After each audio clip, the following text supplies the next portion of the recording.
And now for our feature presentation.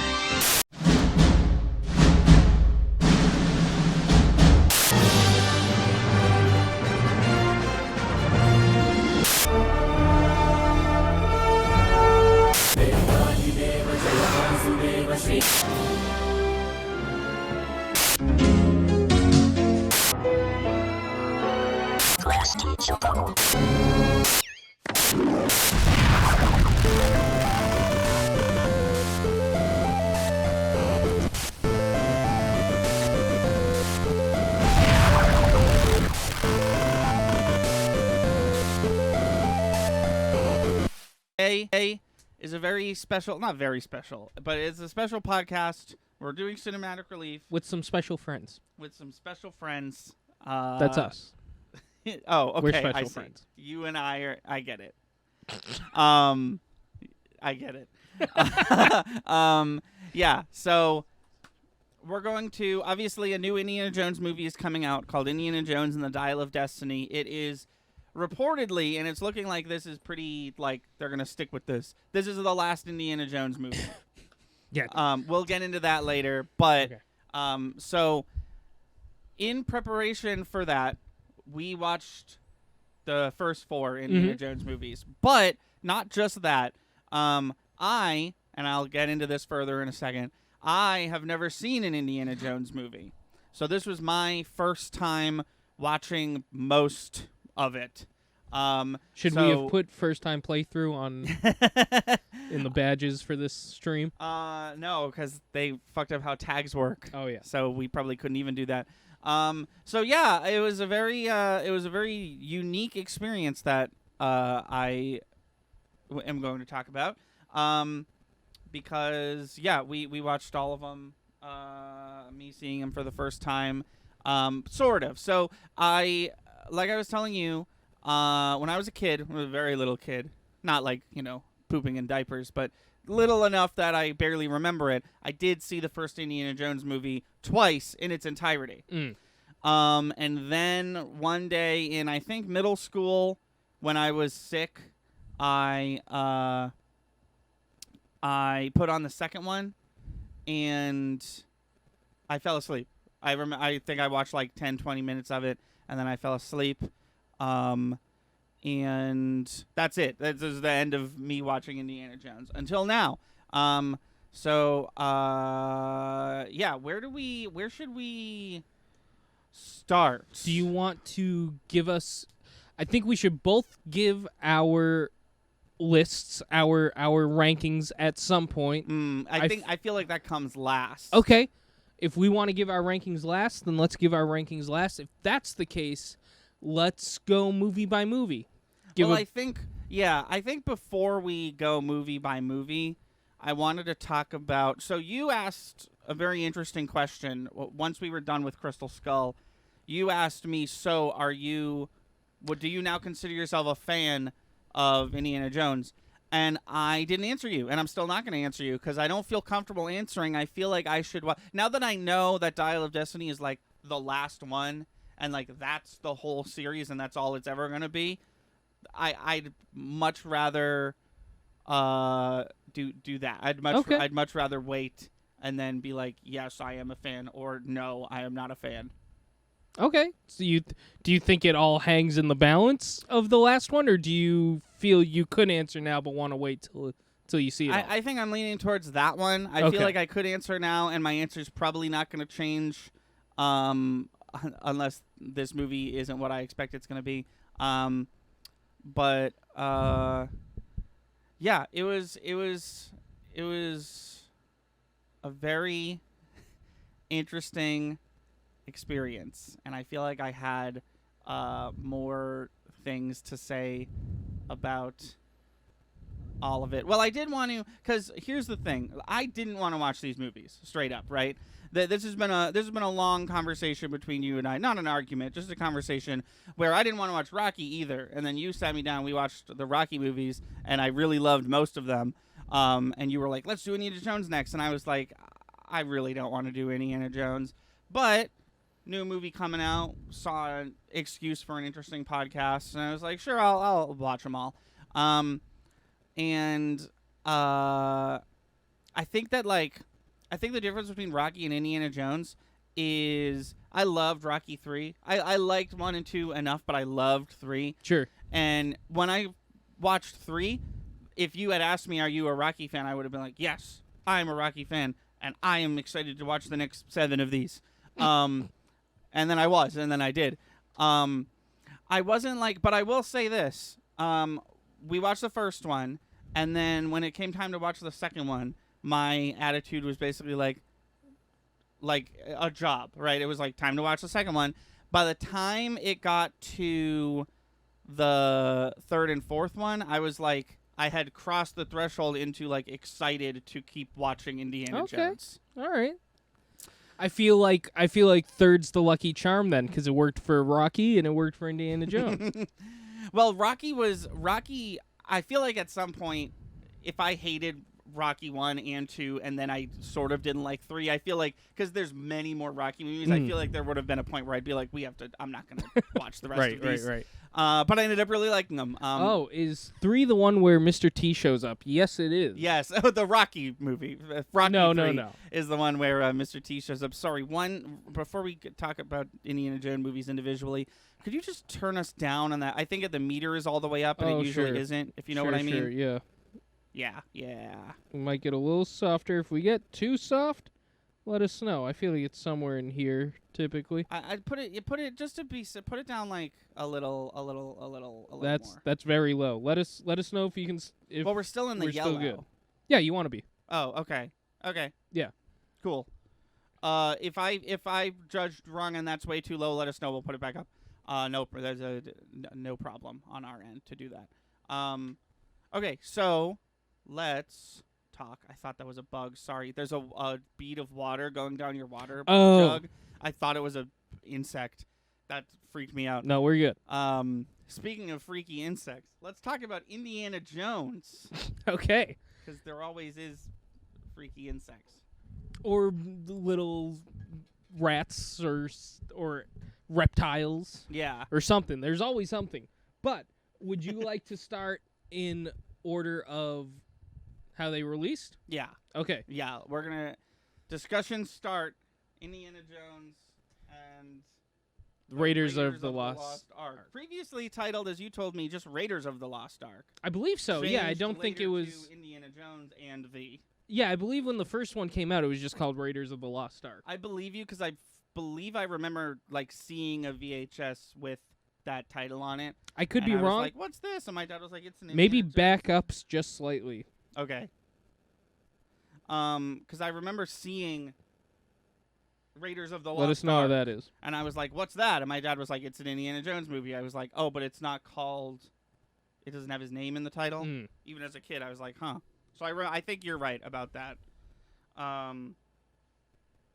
So, Raiders of the Lost Ark. Yeah. Your first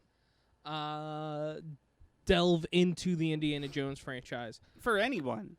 Yeah, well, But yeah, also you can for only me. hope. We know some freaks who won't watch things in order, but yeah, you can only hope. Some freaks who outright refuse to watch things in order. I won't delve too far into that. If you want to know more, you can just creep on our YouTube channel. If you want to know more, watch our If We Made JoJo's Bizarre Adventure video from 900 years ago. Yeah. Give me some highlights From movie 1? Yeah. First of all, did you like movie 1? Yeah, if it's that's great. Well, that's what we'll do. Did I like it? Did I not like it? And then at the end, I'll give them all a number rating and I'll put them in order. That's what I'll do. Yes, I did like it. I'm leaning towards the exact middle. You know what I mean? I didn't love it, but it was good. Highlights for me definitely, and maybe this is the person who's seen all of them in me saying this, but I really liked the female lead, the female companion. She's great. She was pretty cool. Marion, yes. It's not spelled how you'd think it would be. It's No. not Marianne. It's Mario with an N on it. She was cool. I liked, the biggest takeaway for me from most of these is the special effects. I had Oh yeah. a really fun time being like, ooh, how did they do that without CGI? That looked really neat. I wonder if that was a matte painting. That was a constant. I hope I wasn't getting annoying. No, not at all. That was a constant thread of like entertainment for me. It was some mastery done at a time. It's one of those I forget the saying, but like you that movie and the original Star Wars movies were literally pushing the industry the forward. Pioneer? Yeah. Well, yeah. Through something creates. I forget. Oh, the quote you're trying to remember is, oh fuck. It's not important. We also say it. We say it in our music video essay. It's not important. If you want to know more about the special effects, Light and Magic documentary on Disney Plus. If you're sitting there itching like I really want to know how they did this, it'll probably get brought up in that documentary. They talk about some really cool stuff. You said that's a docu-TV series that goes all the way from Star Wars to Iron Man 1, I think, roughly somewhere in there. That's a long-ass timeline. That's pretty cool. That's a long timeline. Also, that documentary only came out a few years ago. They could have added another decade in there if they really wanted to. But it's really cool. It really goes over a lot of what they did and how they did it. Coming out of this, I don't think there was any CG as we know it today. I don't think that there was any computerized images. I think it was a lot of film cutting in matte paintings. Well, what about and I'm sure you have an answer for this because it's like the biggest set piece of the whole movie. What about the ball? Is the ball not the CGI? boulder? Yeah. No, that's live action. It's a real boulder they made. Well, no, I mean it's made out of foam and whatnot. Exactly. But yeah. Limitation breeds creativity is what you're trying to remember. That's exactly what I was trying to remember, and that's these movies are a great example of that. Yeah, without a doubt. One thing I realized having watched through these the way we have in kind of analyzing them. Yeah. Every single one of these movies has some sort of what would now be considered a cliche. Yes, this is the next thing I was going to bring up as I was thinking of highlights. There were so many scenes in all three of the first three Indiana Jones movies where if it was any other movie, I would be sitting there like, seen it. But because it's Indiana Jones, I know, this is like 90% sure this is the first time anyone's done this. We've even went as far as to Google it. Yeah. Was there ever a blank before Indiana Jones? Right. No. Gosh darn, I can't think of any specifics, but it was just like a ton of stuff where I was like, oh, they're doing this. I've seen this before, except, take it back, I have to pretend like I'm seeing it for the first time. Right. Well, there's some right at the beginning of Raiders, which I'm just trying to, keep on track. But the beginning of Raiders, a lot of the spikes coming out of the wall and stuff like that. It's very like if that we haven't seen the Uncharted movie, but if the Uncharted movie started like Raiders of the Lost Ark started, we haven't seen the Uncharted movie, but I've played the Uncharted games, and like you and I, it's funny you bring that up because you and I were also having a discussion about the fact that this movie created a genre of movie, but it also created a genre of video game, like Tomb Raider, Uncharted, games like that would not be the way they are. No. Like, even the setup of Uncharted, like, you have the scene on the boat where he gets the mission, and then you find out his backstory, then you go on. It's like... I would argue Indiana Jones actually affected the gaming industry before it affected the film industry. In that sense of it created kind of a genre. I feel like we have more examples of Indiana Jones-like games before we have examples of Indiana Jones-like movies. Yeah, well, it's an interesting topic because, like... Except Tomb Raider. No, not Tomb Raider. Tomb Raider is a game. No, but also a movie. Mummy. I was trying to say Mummy. Mummy. Mummy is probably what I would most closely like compare this series to if I had to, because I have seen all the Mummy movies. I think there's 3, right?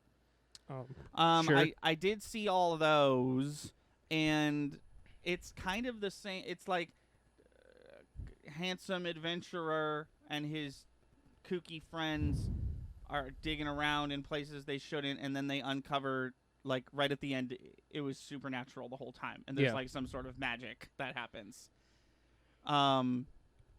That's pretty much Indiana Jones, except he's the whole time he's like, "Stop, please!" Like yeah, with the same Willy Wonka energy. Yeah, He's just like, "No, don't." Yeah, Brendan Fraser and bad guy are usually after the same piece of thing because they both want the money for it or whatever. Indiana Jones just wants to put that shit in a museum Indiana and look Jones, at it. so hyphy for museums. Loves museums. Can't get enough of them. He's got a daytime gig. He doesn't need the $3 million he'd get for that one thing. 3 Mummy movies. I was right. Cool. They made 2, and then like 10, 20 years later, they made another one or some shit like that. So, do you have anything else you want to add about Raiders? Yeah, I want to talk I know that was 4 movies ago, but yeah. So the clock is going to be off because we started late. I'm watching this one. Yeah, so what are we at right now? 18 minutes. Okay, cool. Yeah, so, yeah, I did want to talk about, I want to talk about John Rhys Davies. Yes. Gimli, yes, of course, well-credited careered actor, but of course most well-known for playing Gimli in Lord of the Rings, was in this movie. He plays a character called Sala, and he's in this one and the 3rd one, and he will be in the 5th one, and we'll talk about that later. But he was cool. I liked him a lot. I like John Rhys Davies. I'm not gonna like say I've seen a lot of his movies. Yeah. Outside of these 2 franchises, but like every time I do see him, I'm like, that guy's cool. I'm gonna ask you a question. Oh sure, yeah. And I'm gonna ask it now because I'm gonna forget later. Favorite indie characters will include. Give me your top 5 indie characters, himself included. Right now? Of the friends, Yeah. Doesn't have to be extra number 3. Top 5 Think about it. characters. Think about it if you want. Yeah, Well, now I am thinking about it. Because I've got. Do you want me to give you mine? No, I don't, because I think Okay. that'll mess me up. All right. And chat can throw theirs in if they're Indiana Jones fans. Top 5 Indiana Jones characters, including the man himself. I think it would be dishonest if I didn't put the father at number 1. Okay.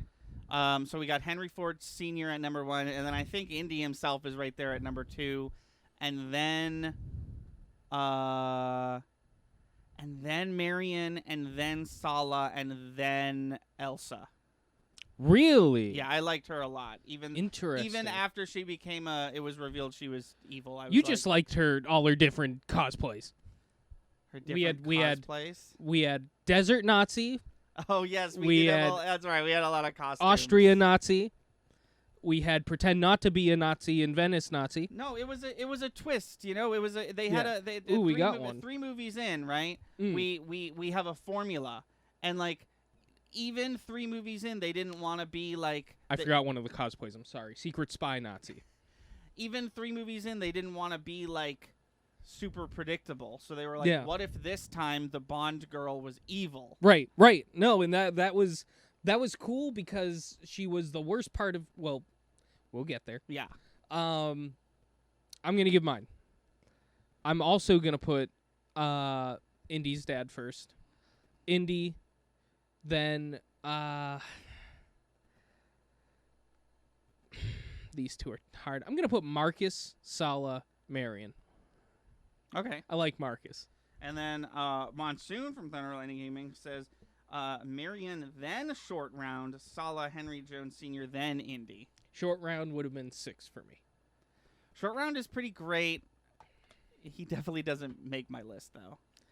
Also, I forgot about Marcus. Also, none of us said Shia LaBeouf's character. Anyways, back to Indiana Jones 1. No, it was good. It was so Indiana Jones. I think that on this watch through, I was obviously paying attention more than I did the last time I watched it because it was like literally like probably 20 years ago. Yeah. At this point. But I did. There was a sense of like I had seen it already. So there was a couple different scenes where I'm like, yeah, I've seen it. We're good. I'm good. It is very like I want to compare this movie to A New Hope because it's very like now that I've seen where Indiana Jones can go with 2 and 3 and 4, I'm looking back at 1 and I'm kind of like, it was fine.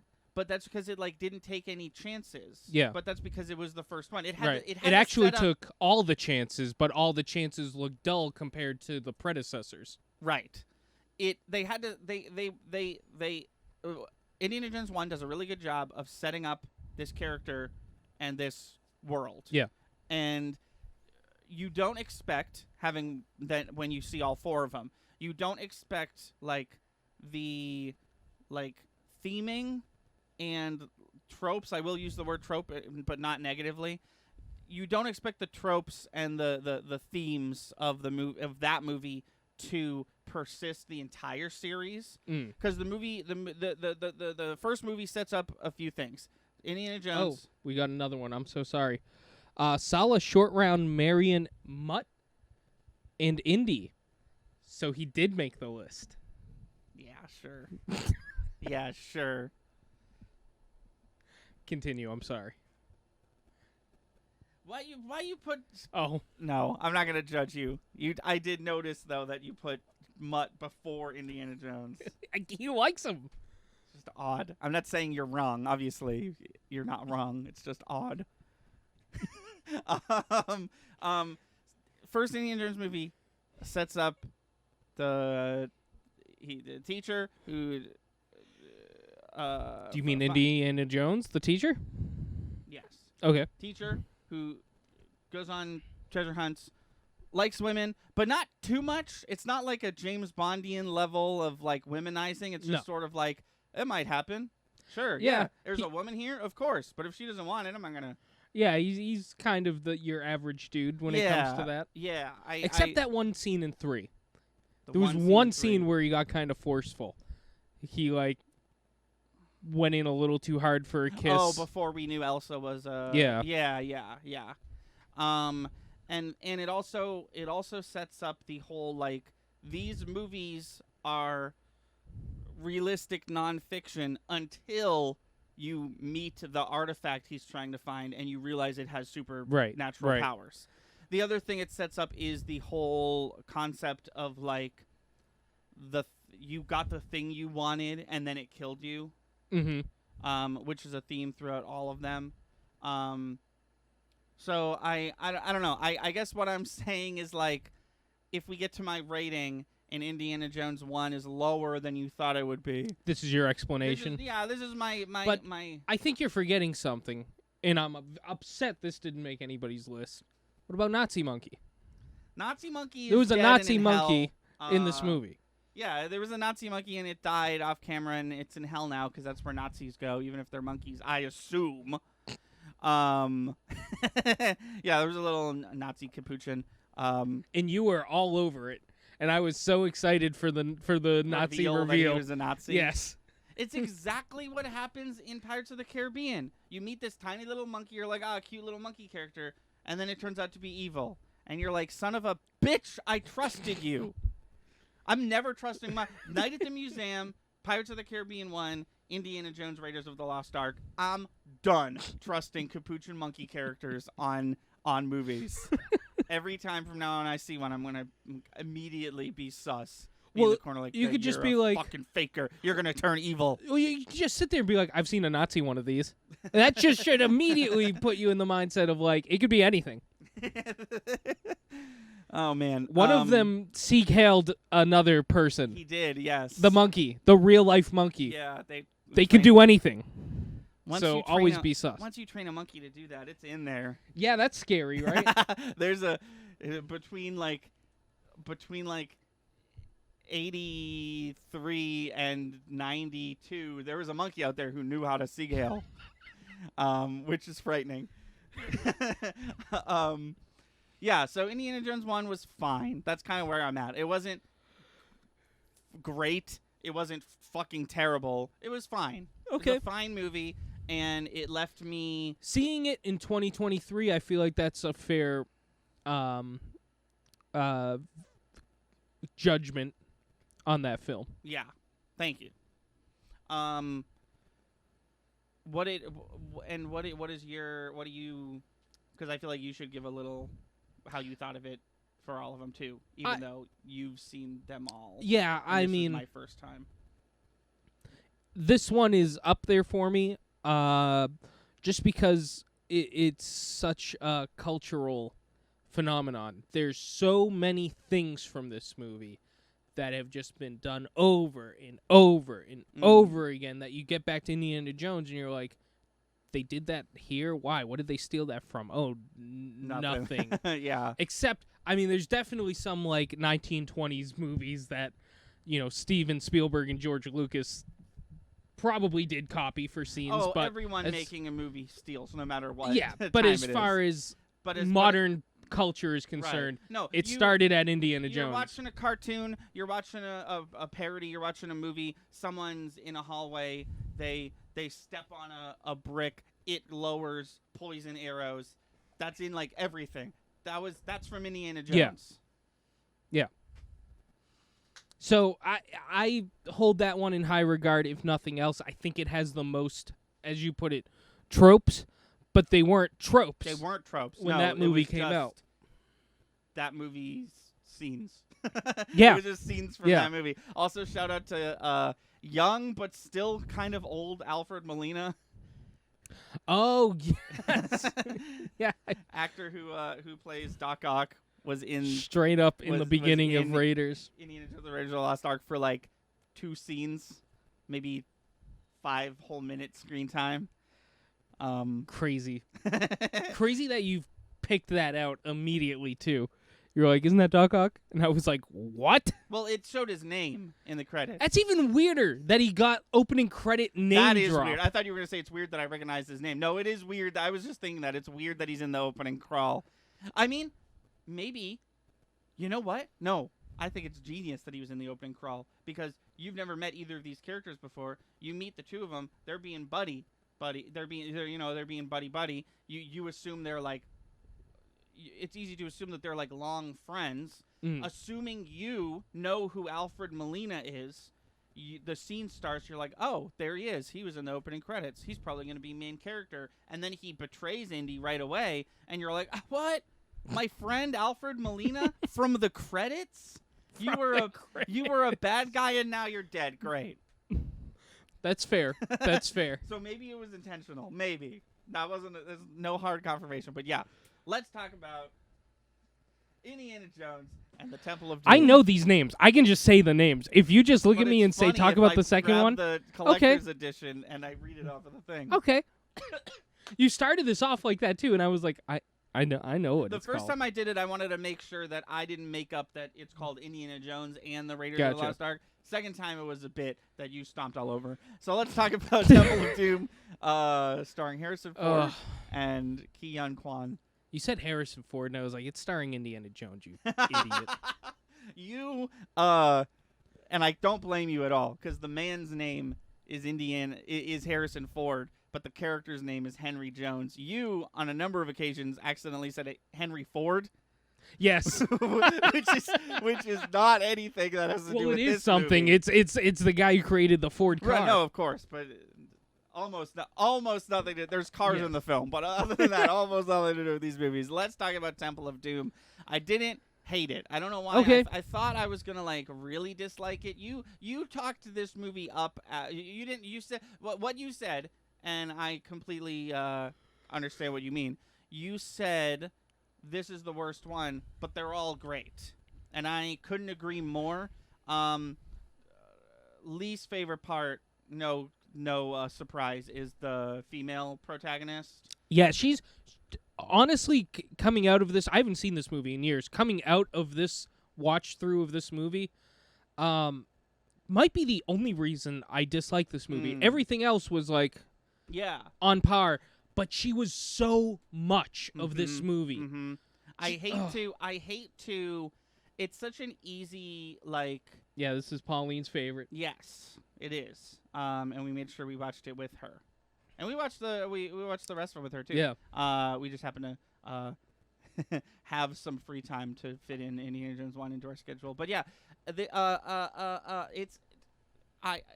a couple words that I try to avoid, not because they're offensive or anything, just because they're overused, and like you use a word over and over and over again, and then it loses its meaning, and it's like, no, don't make that excuse again. What do you actually mean? But I am going to use one of those words I don't like to use. She was very annoying.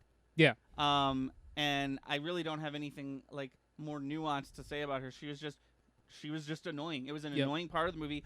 Every other shot, she was screeching. Yep. She was yelling. I was ready to like her. The opening was cool when he's in in China, and she's like, and then it's like, oh, the Indiana Jones and the like ballroom dancer lady, they're accidental partners, and now they have to go on an adventure together. I was down for it, and then she just got worse and worse and worse. I did think it was interesting that he didn't have his gun. He loses his gun in like scene 2, and then the whole movie is like, what if Indiana Jones doesn't have his gun?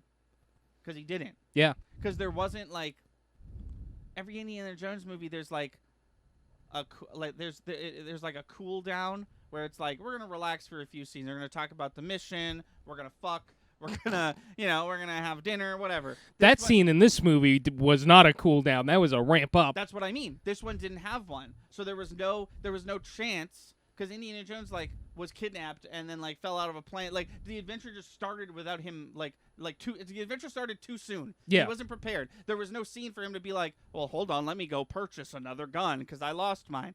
You can't. We're going. We gotta go. Keep up. The come down scene was literally interrupted by more adventure. Yeah. There's I just want to talk on that opening scene a bit more. Oh, sure. She's very screechy. That's a great word for it. They really doubled down on what's clearly some James Bond influence on this character in that opening scene. I think it's really cool because it happens once and it never happens again, and I appreciate that. He's just I noticed cool. that too. Yeah, he's literally almost kind of like a spy for a hot sec, and then he never is again. Right. At least in that capacity and that kind of sexiness that James Bond has. Right. And the other thing I noticed about like in the realm of like not loving this movie, this is the only movie where one of the like side characters is a literal child. Yeah. And then you have that character who her whole thing is, oh, a scary bug, I'm going to yell about it like Misty from Pokemon, except like 5 times worse. And then you have scenes like the dinner scene where it's like, what if we fed you shit that's literally not food? This is not racist, right? And the combination of those things, it really feels to me like somebody at Lucasfilm, Paramount, was like, make it more kid-friendly. Make the second one a little more kid-friendly. And then they did, and then the movie, was negatively affected by that choice. So then for the third one, they were like, fuck that, we're not... I never thought of it that way, but I think you have a huge point. Not only with the kid-friendliness, but with the action, because this one is probably, except for the fourth one, which we'll get to, this one is probably the most action-packed. But it's also the one where the story's the most loose. It's the one where they really depend on the comedic relief the most, and it really doesn't hit well. I'll say it, and it doesn't reflect my opinion on either of them. Raiders of the Lost Ark compared to Temple of the Doom, Raiders of the Lost Ark is almost a snore fest. There's a lot of talking in Raiders of the Lost Ark. Yes. No, that's kind of part of it. Right. That's kind of where my brain was at, where that's a good point. Sorry, and referring to Short Round, ironically more useful than the lady, the child companion. Oh yeah. And he absolutely was. I don't think it was irony at all. I think that was completely intentional. Yeah. But no, that's what I was trying to say. That's what I was trying to communicate when I was talking about Indiana Jones 1, because, like, you're right. There was a lot of talking. There was a lot of setup. But that's what you need. That's kind of the same reason that I always say that A New Hope is boring. It's a lot of setup. It's a lot. There's one lightsaber fuck, and it's very lightsaber fuck. I like it. Yes, and I will never refer to it as anything else. There's one lightsaber fight. Fuck. There's one lightsaber fuck. Gross. There's one lightsaber fight, and there's one lightsaber fight, and it's weak. Compared to what we got, right? Oh yeah. They're setting up. This is what a lightsaber fuck looks like. This is what. Thank you. This is what you know. In that movie, it gets exciting, but there is a lot of comparing it between Star Wars and Indiana Jones. Comparing, you were just talking about the level of action packedness between Raiders and Temple of Doom. Now compare the level of action packedness between A New Hope and Empire. And it's the same. Yeah. It's like the same. But I'll say Empire wildly successful. This one, as far as the whole, for me, this one, as far as the whole series is concerned, is a miss. I like all the Indiana Jones movies. Right. You put anyone on, you're like, we're going to watch this. You won't get a peep out of me. I'll be Right. like, all right, cool. Yeah, and I think it was. yeah. I think Indiana Jones, and maybe this is a testament to the way George Lucas used to make movies versus the way Spielberg used to make movies. But I think that Indiana Jones with Temple of Doom took the extra step that Star Wars was not willing to take, which is, what if we made it more kid friendly? Yeah. Star Wars was just like, no, we're gonna write the story, and if kids wants to watch it, they can. Right. But we're not gonna introduce this character's for the kids, which Right. is kind of what they did with the newer ones a little. In some regards, but that's definitely what I don't even remember her name, but the female companion in this movie is Dee Dee or something like that, or yeah. Dweedums. she's got a weird name. Hold on, I got you. That sounds painful in regards to lightsaber fuck. Yeah, I thought about it, and I don't want to think about it anymore. Willie. Her name was Willie. Yes. Willie Scott. The fuck was I thinking of? I don't know. I thought it was a D. Anyways, yeah, Willie. Willie D. Williams. Willie D. Williams. I had a dream. This has nothing to do with anything. Sorry. I had a dream that you and I were flipping through channels on TV, and we found Star Trek Into Darkness, and so we just put it on. But they got someone to play young Lando Calrissian in it, and you were like, "What is this bullshit?" And it was a weird dream. Okay. That doesn't happen in Into Darkness. I'd assume not. Anyways, back to Indiana Jones. Yeah, Temple of Doom, and it's funny that I'm sitting here like, Temple of Doom is the kid-friendly one, because this is also the one where a dude rips a dude's heart out while it's still beating. Yeah, it really felt like.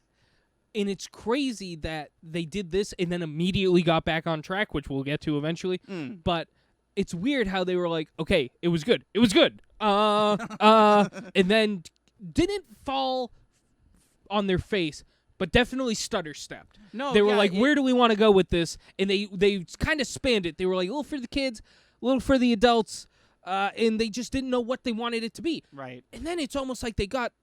by them, I guess I mean Spielberg and whoever else wrote this. Lucas probably had a hand in it. When it came time for the third one, they were just back on track. Yeah, it's very interesting because for a while there, this series was just 3 movies. Yeah, and it's because if I can compare it to Rocky once again, and I'd rather compare it to Rocky than Star Wars, because Star Wars also had the thing of it's just 3 movies. Just kidding, we're making more. But Rocky was Rocky just kept going and going and going. Mm-hmm. And Rocky has a few duds, right? Yep. Rocky has a few that people are like, that one's bad. You could skip that one if you want, but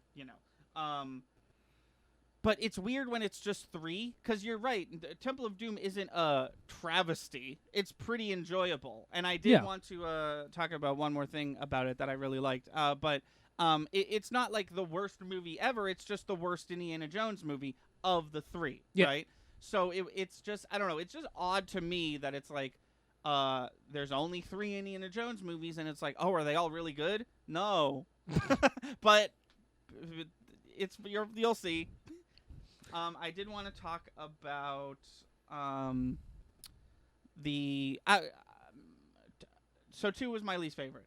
If that wasn't clear. Okay. I'm watching this movie. I'm going through the motions. I fucking practically like started playing a phone game during the like dinner scene. I was just like, this is not why I'm here. It got me back though at the end when they finally emerge from the tomb or whatever. I thought the movie was gonna cut the credits, and then they get followed by bad guys, and then there's like a like really climactic bridge fight. Yep. Where they set up the fact that the bridge is not safe early in the scene, and then he like fucks with the bridge so that it'll be more dangerous, and then you have the one Indiana Jones thing that is referenced in every Dark Souls game, which is there's a rope bridge, you cut it down, now you can use the pegs as a ladder. And I don't know, it was very suspenseful, and it was like kind of like I was like really like in the mood for it. I was like, this is awesome. Cool. Everything I'm seeing is awesome. That is a fantastic scene. That in the mining cart part of the movie, the like race in the mining carts. Yeah, those are that both was- really great scenes. That was exciting from a like, is this the first? Yeah, that's the one we Googled. Yeah, and we determined no, but like this one was the first one like of this caliber or something like that. No, I think it was a flat out yes. I Oh, think okay. that was the first time. Yeah, and obviously like there's another trope that's in like every game. Started there. Like it's so funny because like obviously Indiana Jones probably had an NES game, but like as far as we're talking, it's a movie series, but like Donkey Kong Country would not be the same game if it wasn't for Indiana Jones. Yeah, Because that game has like 4 minecart race levels. there's Just shit like that. Yeah, It's so there's a lot of fascinating to things. me. That's why we're both movie lovers. That's why we're sitting here on a podcast that we made of our own volition. Nobody held a gun to our head. We both said, we never shut the fuck up about movies. We might as well just add it to what we do online. Yeah. Well, I think what happened was we had a podcast and we were like, what are we talking about on the podcast? Anything we want. And Right. then sometimes half the podcast was video game talk and sometimes half of it was movie talk. And we were like, what if it wasn't? Right. But when you said you hadn't watched the Indiana Jones movies, I was like, in my head, I was like calculating the pros and cons, and I was like, if nothing else, these are cinematic marvels. They're pioneering films, and Yeah, you will I- appreciate that aspect. That's the thing. I think when you said let's watch them and I was like, I don't want to watch them, I think I was inappropriately, I will say, I think I was like undercutting how engaged I would be with that aspect of it, with like, how are they doing the scene without CGI? Oh, look at this trope, but it's not a trope because this is the first time they did. That was honestly the whole series. I guess not the 4th one, but that was the most interesting part for me. Was like next scene, wide shot. Ooh, is it a matte painting? Ooh, look at that. How did they make that? Like, Yeah. Was that CGI? Oh, that had to. How are they doing that? Yeah. Oh, look, he's doing the hat thing. That's from this. Yeah. And not everything that's parodied this. So I guess I undercut like how much I would enjoy that aspect of it.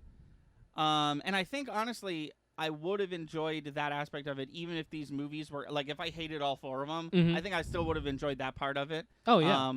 Well, that's why I was saying. I was like, if nothing else, I know there's an angle that he's going to appreciate. Yeah. No, I think I was like, I don't know, I've seen the first one, it was fine, and I don't think I need to see the other ones, and I think I, like, misplaced this movie as, like, I just forgot that, like, it's probably a movie I should see a movie series I should see because of that aspect of it. Yeah. And I'm glad I did. I'm glad you did too. And now, let's talk about Indiana Jones and the Last Crusade. Was that better? You don't have to laugh at my joke either. Oh. You just let it happen. Okay, we got one. Oh, no, we don't. You don't know. Oh, okay. All right. You don't know where my bit. You don't know how complicated and well thought out my bits are. Okay. All right. You friend. Oh. Yeah. Let's talk about Raiders of the Lost Ark. Nope. Sorry. Last Crusade. The Last Crusade. Indiana Jones and the Last Crusade. Amazingly titled. I didn't realize it. Yeah. A fool I was. Because obviously they're doing it's the last one. They're not making any more Indiana Jones after this. Let's call it The Last Crusade. Except the plot of the movie had to do with the Crusades. Yeah. We finished 2 and we called it a day, right? Yeah. And you're going to call me out? I am actually. And I said, do you know what they're searching for in the last one? And you said, well, yeah, I just read the title. And I just kind of was like, okay, I'm not gonna continue. Oh, if he thinks he knows what he... Wait, what did I say? You said, yeah, I just read the title. I didn't read the title. I read the description. Because when you watch on Disney Plus, it'll like, boom, do you want to watch? But that day, you were like, I didn't realize they were getting the Holy Grail. Because in my head it was something else. I forget what it was, but I Oh, you thought it was the Fountain of Youth. No, that was my prediction watching the movie. But before I had watched the third one, there was something else that I was like, I'm pretty sure it's this. But I didn't know. Yeah, I didn't know it was the Holy Grail. Like you said. And then I guess I forgot that because I didn't realize it was the Holy Grail until they said it in the movie as well. That's fine. I was just curious. They started talking about it, and I was like, oh, I think they're looking for the Fountain of Youth. Yeah. Which is not what happened. They looked for the Holy Grail. The only reason I had even asked was because like when you think of treasure hunting.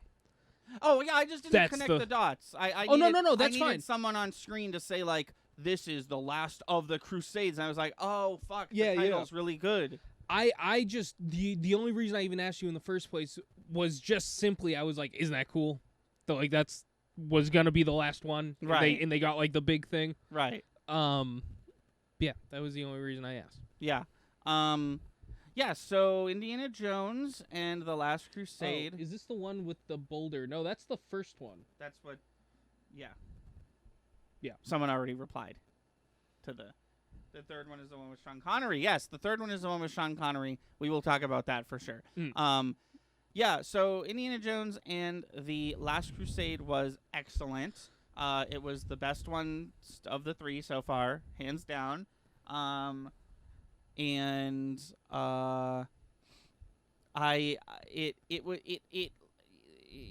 you're exactly right. They literally were like, okay, 1 worked, 2 worked, but not as well. What do we do with 3? Also, it's going to be the last one as far as they were concerned. Right. So why don't we, from a scene-to-scene basis... I'm so sorry. I've only seen the even-numbered ones. Oh, no. You should watch the odd-numbered ones.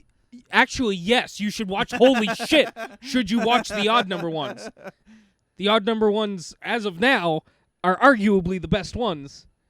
Languel. That's why Shia LaBeouf's character is in his fucking top Yes, that's 5. exactly why. Fucking Anthony. Yeah, what's up? Somebody in chat Did that crazy thing that Catherine does. Yes, and that you and me sitting here were like, God, I hope nobody has ever watched these movies that I hope way. This person doesn't exist. We love you, Mason. But please watch the good Indiana Jones movies. I read that and I was like, I need a full stop. It happened. Yeah. So, from like a scene to scene basis, they follow the formula better. It almost reminded me of Force Awakens and New Hope in the regard of like, oh, we're literally like, we're doing it again. We have a scene setting up the thing. We have him in the classroom. Dude sets him up on a thing, sends him to now he's on the Well, this movie kind of started a little off the beaten path of what we've had so far, and I'm curious what you thought about it. This one started with the origin. The of origin. Why he dislikes snakes. More or less, in why he uses a whip and how he got the hat in. Yeah. But You meet like Montana Clyde. You meet like Right, the guy right, who right. was there before him. You meet like the guy he bases his whole look off of, Right. which was pretty cool. They also But gave that scene, sorry to cut you off. No, it's I'm okay. just so excited to talk about this movie. That scene sets up like a lot of stuff that you don't even think it's setting up. Like you see the dog, so when he Yep. mentions the dog later, you're like, oh, that dog. Yep, And like you can tell based on how that scene is shot that like the dad just like is kind of a shit dad. Yep. And in his own world, but also that's how Indiana Jones got his knowledge of all this shit. Right. Which is something Yeah. everybody must have had on their mind up till that point. And then when you get to like, 20 minutes left in the movie, I really got a sense of like, and I think Sean Connery's character does as well. You really get a sense of like Indiana Jones is the way he is because of the way his father treated him, and he's a better this than his father was because of it. Like it's not just I learned everything from you. It's I learned everything from you, and I accomplished what you couldn't because I'm better at this than you, which is very interesting. And Indy even makes a point of saying too, his dad always spent. They both technically have the same job. His father. This is a derogatory term, but I mean it in the most respectful way for this character. His dad's an armchair archaeologist. An armchair archaeologist or an armchair anything means you sit at home, do the research, you don't actually go do it yourself. Right, yeah. They both technically have the same job, more or less. They both have Right. certain fields that they're interested in. But Indiana Jones chose to go out and do it. Right. And I think that's he's come full circle of, this is why I do what I do. Right. Dad. Yeah. This is what I do, comma, dad. Period. I wanted to speak on Sean Connery in general because obviously he's most well known for playing James Bond, who is this like we've all seen a James Bond movie or two, no matter who the actor is. He's a slick, suave, never fucks up unless it's Skyfall because that's the whole point. Like never fucks up, is always on point, like just like never loses his cool, fucking secret agent, masterful spy. And that's what we all know Sean Connery as, and I think it was very intentional to cast him as the crazy old man, old scientist man character who like does weird shit sometimes, but it's like still like works. Like you could tell the character's kind of losing it, but sometimes they're not fully losing it like John Hurt in the fourth one, but they're just like they've crushed the threshold into crazy old man. It's what Michael Douglas is doing in Ant-Man 3, and I love it. I love this trope, if you can call it that. And I think it was very intentional to cast James Bond as that because it's like it's the late 80s. James Bond is old now, but we want him in our movie. Yeah. Like, what are we going to do for him? And you could tell that Sean Connery was having fun. Oh, yeah, absolutely. Which, if you're playing a fun character and you can tell that the person's having a fun time, film it. It really adds to it. Absolutely. It's the same thing with music. How we always talk about how, like, if you're playing Mario Kart 8 is a perfect example. You can tell the people playing the Mario Kart 8 theme song are having a great time. Oh, right. Doing Yeah, it. yeah. Indy is better at not getting kidnapped. It's very fair, very true. I just to talk on Sean Connery a bit more. The opening scene when we get introduced to him, I think when you mean when we get reintroduced, or you mean the first when he's a kid? Oh no, I'm sorry. When we get reintroduced. Yeah, okay. The first time he's on camera. Yes. I think it's the perfect character introduction with a nice little Easter egg in it. And I have put this together. I forgot to mention it while we were watching it because I forgot about it. But Indiana Jones crashes through the window to save his dad. Yes. His dad hits him over the head with antique vase. Yes. That he believes is worth something. Yes. It's not even that he's upset about the money. He's upset that he broke an artifact. Yes. Indiana Jones is hurt for a hot sec From the big getting hit that bashed his dad did in on the him. head. His dad shows concern, but it's for the vase, even though Indiana Jones, I think he wants to. I think he knows it's for the vase. I think he wants to think it's for him. And we have this cute little scene of him coming to the realization that his dad did not give a shit that he hit him in the head. A mini little comedy of errors. Yeah. You think I'm talking about this? No, I'm not talking about that. I'm talking about this. It's like, oh, you're talking about that? No, I'm talking about this. Right. And it's a great, it sets up their The relationship dynamic for the whole movie. Exactly. Yeah. But to take it a step further, we've been watching Indiana Jones for 2 movies now. We know what happens. We know what he does. Right. Nazis come into the room. Mm-hmm. And we're like, these fuckers again. Right. Right. We know about them. He takes one of their guns, shoots 3 of them. Mm. Us, the audience, are sitting there like, yep, Yeah, Indiana he killed Jones. a bunch of Nazis, yeah. His dad is very upset at what he's done. Mm. Can't believe what he's done is actually the line that he says. Right, right. Multiple times. That works on 2 levels. 1, actually 3. 1, it's his dad. You assume he'd be used to what this type of stuff is, but no, he doesn't do what Indiana Jones does. Right. And to a further extent, like, he doesn't hang out with his son ever. Right. 2, that's a normal human reaction to what just happened, Yes. which is something we are not. We didn't have We're as right. an We're in the audience. fantasy world of Indiana Jones where you Yes. shoot Nazis left and right. Right. Because why not? But that's a bit of realism. Yeah. Number 3, that's James Bond, and he just got freaked out Right. by 3 dudes getting killed. No, I think Sean Connery, say what you will about what the guy said in his later years, but like I think it was genius casting, and I think it works on so many levels. Did he not care to be cast in this movie? What? You said forget what he said in later days. Oh, he was just a big sexist like asshole who got canceled and stuff. Oh, okay.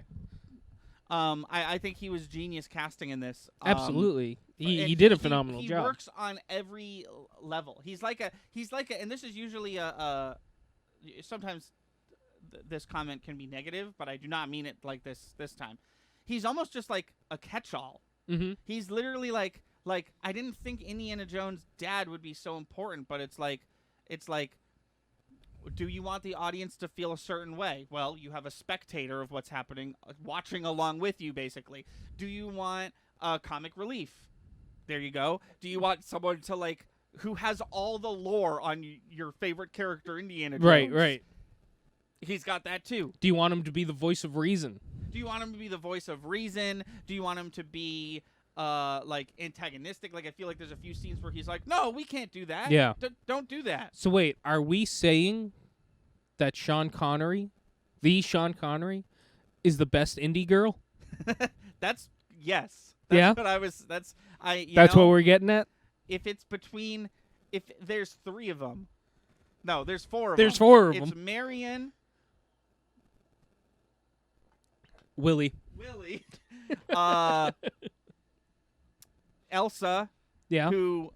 and then Elsa who turns evil and is replaced halfway through the movie with Sean Connery, with like 60-year-old Sean Connery, and then he was like, "I'm better than all these bitches," and he was. And then he was. I thought it didn't happen, but I thought there's a scene when they're tied to a chair and he sets the building on fire. Yes, yeah. I'm sure people who've seen this movie know the scene I'm talking about, where Indy is like, reach to my pocket, take out a lighter. I thought the lighter was going to be something else. I thought it was going to be like a lighter bomb or something, because I thought they were doing a subtle reference to 007. But as far as I could tell, there was no references at all to 007. Well, I think that there were 2 very, very, very subtle ones. 1, the shooting, and he's all freaked out about it. Right. 2, Elsa slept with both Indy and his dad. I think that is so a you think 007 that's a little reference. like it's not just like he is suave. It's like he is suave because he was Yeah, Indiana Jones. yeah. He's still got whatever he had in those movies. Right. Yeah. Okay. We got an approval for best Best indie girl. Best girl. I mean, if your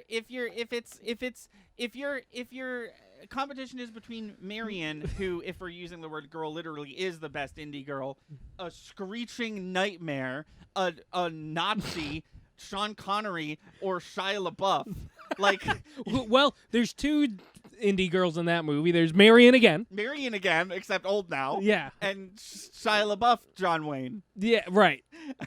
James Dean, John Wayne. James Dean is what I meant to say. Yeah, both. He's trying to be cool in the 50s. Aren't we all? That's that. Yeah. Yeah. It was cool. A real highlight is the scene that, like, when I talk about Michael Douglas from Ant-Man 3, I'm talking about how Sean Connery is playing the crazy old man character. That trope of crazy old man character, the perfect scene for that is in this movie when he crashes a Nazi plane by, like, making weird noises at a bunch of seagulls. Yes. And he, like, dances over to a bunch of seagulls like a fucking crazy old man. You're like, oh, he's lost it. Because there's we were joking about that. A harrowing action scene right before that. Yeah. And you're like, he's gone over. He's completely lost it. And then his crazy plan completely worked. Yes. Yeah, no, I love that scene. And I love all the references to like ancient literature that they keep making, because he's immediately like he makes a Charlemagne reference, which I can only imagine is real. I won't sit here and pretend like I know it is, but I can only assume Spielberg and Lucas would have done their research. But he said it, and then I was like, even though it's the late 30s in this movie, 38, I believe. It was 36. And then I think the other No, it's after World War II, right? No, not this one. This one's right at the beginning of World War II. He meets Hitler. That's right. Yes. You spoiled it. I'm just kidding. I do want to talk about that scene for a minute. Oh, sure. But not right now. Just everything he does, it's weird old man until it's not. Right. And he had intent behind it the whole time. I love when Harrison Ford, Indiana Jones, or Henry Ford, they're in the blimp. They're in the Zeppelin, most likely. Yeah. And he just has a moment of like, Dad, we never talk. I want to talk.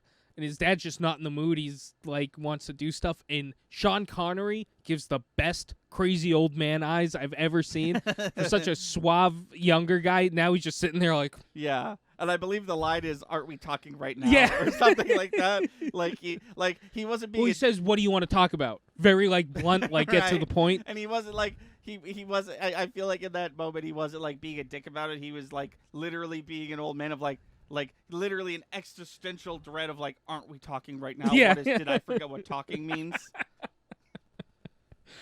He's a great.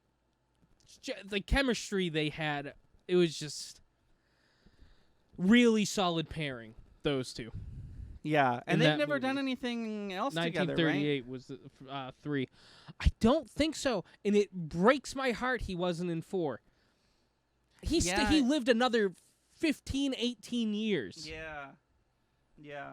And he was mobile. He was walking and up until he died, I'm pretty sure. Like it's not like he was. It would have been difficult to have him in something. Well, we're talking 2008 Sean Connery, or 2006 if we're talking when the casting was happening. Was that already past, like, Sean Connery, there was a moment where he was like, "I'm done acting," right? It would have roughly been around then. If you told me he stopped in 98 or something like that, I'd believe you. But really, like 7 years later, you couldn't put on your fucking Sherlock Holmes hat and do one more Indiana Jones movie? Right. Yeah, because they didn't, I don't know.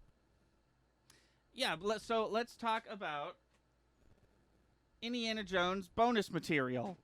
Cool. This one only went up to 3. This box set. Yeah, but there's 4 discs. Ooh, this one sounds really good. I might watch this one next. No, fuck Mason. Watch Mason, the first one. Mason, watch it in order, for the love of Christ. I wonder if he did that intentionally. You know what, man? Watch. This one is really good. I won't say if it's my favorite or not because we're going to talk about that later. This one is very good. If you watch this movie, you're going to enjoy it. I promise. Okay. So, yes, let's talk about Indiana Jones and the Kingdom of the Crystal Skull. We're talking aliens. Yes. And I know this from the jump because that's what the Crystal Skulls are. They're supposedly alien artifacts. So I knew what was up right away, and I do have because I want to talk about this one a lot because I have the Wikipedia article open, and I kind of like read the whole thing, and I'm gonna give you some bits and pieces of it after we're done with our discussion talking about it. So right away, this movie did something that I did not like, but then I thought about it for a second, and I think you might have explained it to me, and I was like, oh, just kidding, that's actually pretty cool. Because they're in this place, and you're like, ooh, where are they? And then it's like hinted at, it's basically confirmed that this warehouse they're in is Area 51. Yep. So they're in Area 51, and evil lady, Kate Blanchett, needs Indiana Jones to find a thing for her. And he does, but then later in the scene, they show a box that has been broken open, and you can see the Ark of the Covenant in it. Which is the artifact from the first movie. Yes. And in my skeptical moviegoer, brain, I was like... Why'd you do it? I was like, that's a reference for sure, I guess. I don't know. I was just like, sure, yeah, immediately I was like, yep, reference the old shit because the new one sucks and you're relying on... But then... You think about it for a second, and you explain this to me, and it's not just an Easter egg. This is a hard confirmation that this Area 51 warehouse that they're in is the warehouse from the end of Raiders of the Lost Ark, meaning that warehouse, which is another trope, the warehouse seen at the end of the movie, which came from Raiders of the Lost Ark. From Raiders of the Lost Ark. That was Area 51 the whole time. Yeah. And they didn't reveal that in that scene. They're revealing it now with this cheeky little Ark of the Covenant Easter egg. Yeah. So that actually was like, oh, wait, that's actually pretty cool. Yeah. That's like, that's not because it could have been any old warehouse, but then they were like, let's tie it in. We got a warehouse scene right out the gate for hours. Because obviously it is an Easter egg. Yes. Yeah, that is how Easter eggs work. But it's it also just ties an Easter egg. It's had an a Easter bit egg, of, like, lore behind it. It's an Easter egg for weaving not so much loose ends, but just making a more connected story, which is neat. So now we have to talk about the fridge.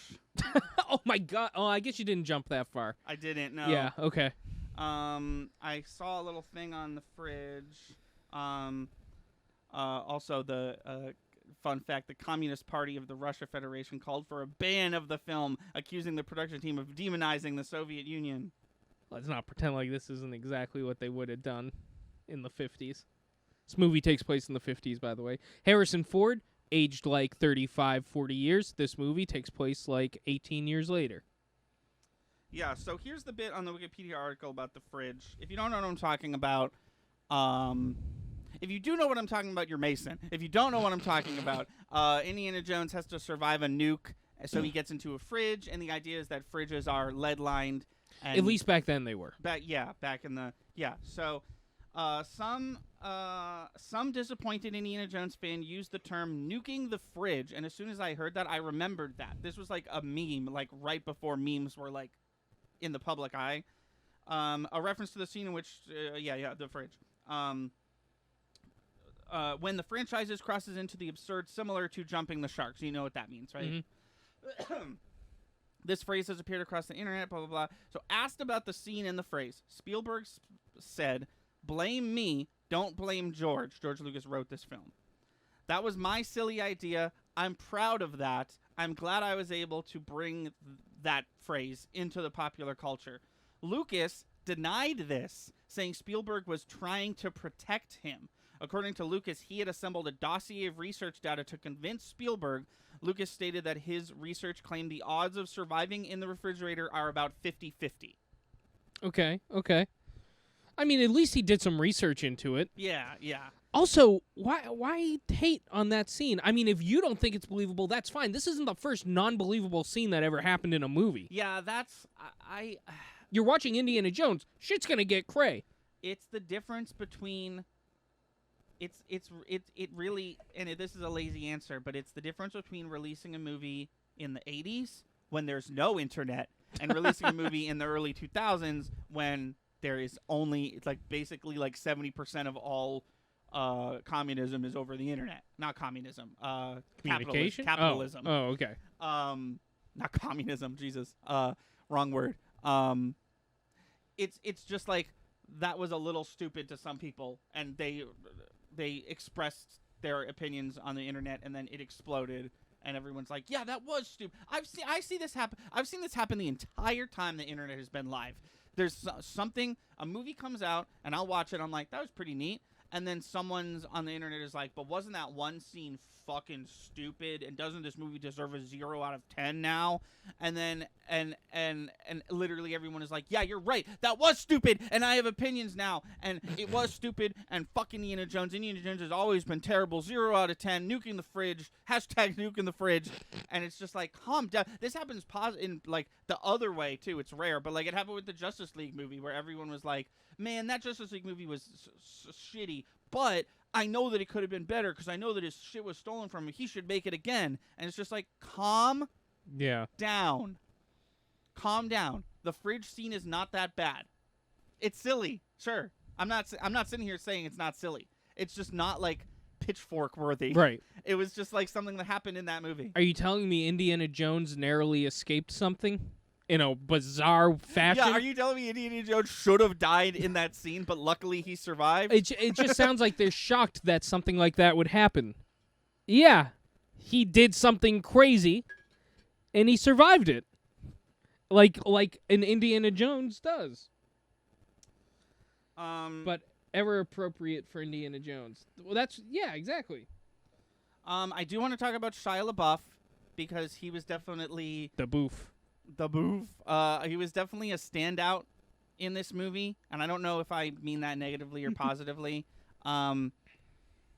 He was a lot, right? But like he played it straight. Yeah. You can tell that he, not to the exact caliber of, but similar to Michael B. Jordan, you can tell he has respect for the franchise that he's entering super late. Mm-hmm. And he I don't know, the Indiana Jones movies are a little silly. They just are. Yeah. This is just a part of it. And Shia LaBeouf, I think I'm not going to say he crushed it. I'm not going to say he was the best part of the film, but he played it straight, and that's all I can ask for. Yeah, I think he gave it his all. I think because I don't care for him in this movie, but what I think I mean by that is I don't care for the character. Yeah. Character's a bit too cliche for me, and I don't mean cliche as in this is the first one. I mean cliche as in when movies came out in the 50s, there were characters like this. Right. Now it's 2008, and there's still characters. They're making a movie about the 50s, and they have a character who's a cliche of that time period. It's 2008. 2008. Indiana Jones Cyborg 50 has just released in theaters. Cyborg Harrison Ford now playing Cyborg Indiana Jones. Speaking of Harrison Ford, listen to this shit. Okay. To prepare for the role, the 64-year-old Ford spent 3 hours a day at a gym, practiced with a bullwhip for 2 weeks, and relied on high-protein diet of fish and vegetables. Wow. He straight up was like, I'm Indiana Jones again. I gotta give it my all. He looked good. He did.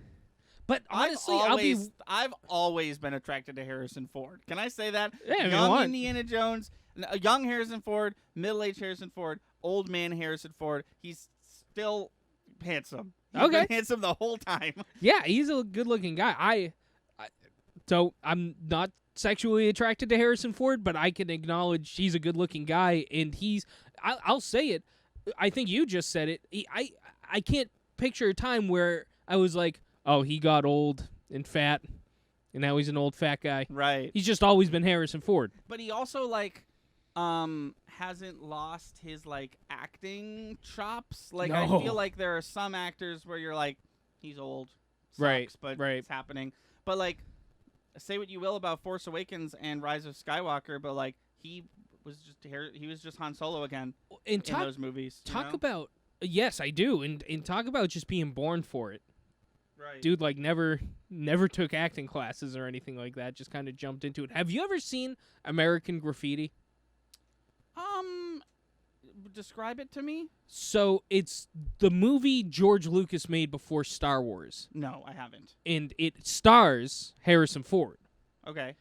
And it's a movie about 1950s America and a bunch of kids who it all takes place in one night. It's one of those type of movies. It's about teenagers and all their different stories, and it all accumulates in a race down the highway in their hot rod cars. Okay.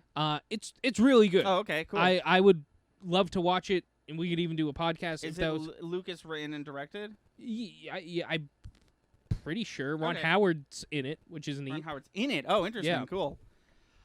So I wanted to talk about the section of the Indiana Jones and the Kingdom of the Crystal Skull Wikipedia article that goes over the awards that it was nominated for and won. Mm-hmm. It was nominated for a bunch, right?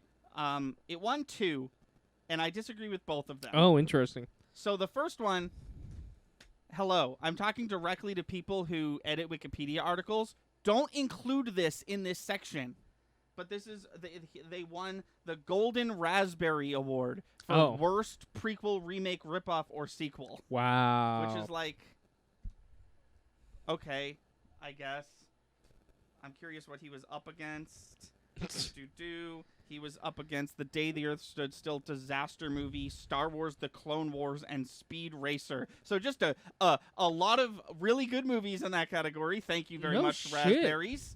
And then at the 2008 Saturn Awards, it won Best Costume Design, even though it came out during the same year as Pirates of the Caribbean 3. I'd say the costume department gets a big fat F because of the fucking nightmare of a bob cut they gave, what's her name? Oh, Kate Blanchett. That wig Yeah, sucks. Her hair, if I could be real, her hair was the worst part. Do you know how much this I movie. care about hair in movies? Almost none. From like a watching from a consumer standpoint, I don't Right. care. But this was distractingly bad. I was just like, oh my god. And then so the thing is that so Indiana Jones and the Kingdom of the Crystal Skull won for best costume. It was up against Changeling, Valkyrie, Australia, Chronicles of Narnia, Prince Caspian, and The Dark Knight. Not nominated Spider-Man 3 and Pirates of the Caribbean 3. Wow. I don't get it. Everything else was nominated and it lost. I just saw that and I was like, I don't know. Would you like to know what Roger Ebert thought about this movie? Oh god, I do. Not the whole thing. Not the whole thing. I just want to read what the Wikipedia article says about it. Roger Ebert gave the film 3.5 stars out of 4, the same rating he gave The Last Crusade, finding it, quote, same old, but, quote, I want it to be, particularly as a lover of Pulp Fiction. So he said some weird shit, like he always does. What is... Oh, my God. Pulp Fiction, the genre, not the movie. Oh. But he means the genre that was based off of the movie? I don't fucking know. I don't know. He's a weird dude. What I want is goofy action, lots of it. I want man-eating ants, sword fights between two people balanced on... Just telling me what happened in the movie again.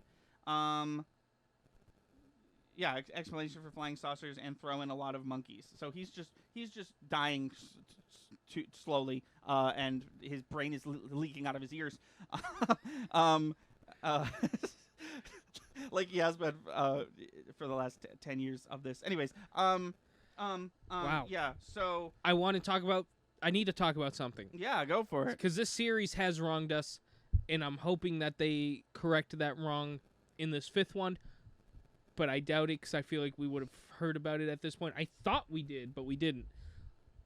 Short Round comes out in the 2nd one. Mm-hmm.